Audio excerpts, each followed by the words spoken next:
Les ritualistes viennent toujours la nuit coucher avec une folle, dans une maison abandonnée.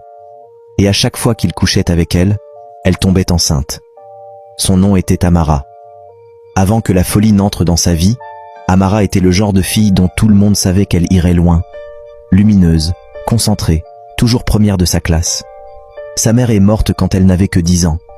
Et après l'enterrement, son père s'est remarié avec une femme nommée Roselyne. Dès le premier jour, Amara a été grossièrement traitée comme une menace.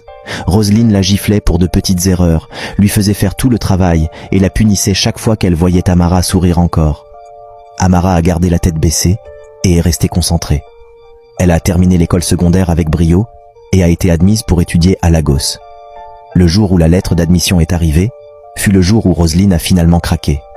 Elle ne supportait pas le fait qu'Amara ait réussi, alors que sa propre fille n'arrêtait pas d'échouer. Poussée par une jalousie grossière, elle est allée rencontrer un médecin indigène. Elle lui a dit exactement ce qu'elle voulait, rendre Amara folle, afin qu'elle n'endure jamais ce succès. Le médecin indigène a accepté, mais il a prévenu Roselyne.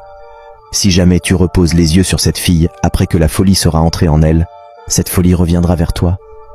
Roselyne s'en fichait. Sa jalousie l'avait déjà dévorée.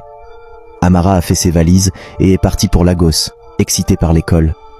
Mais elle n'a même jamais atteint son auberge. Quelque part sur le chemin, ce que le médecin indigène avait provoqué s'est finalement manifesté.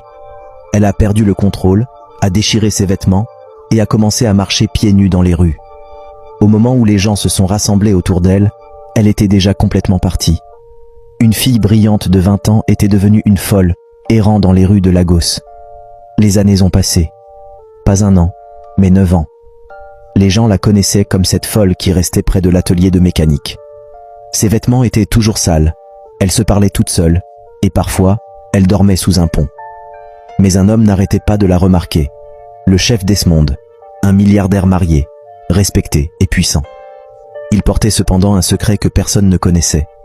Son sang n'était pas pur, et à cause de cela, il n'a jamais pu féconder une femme normale.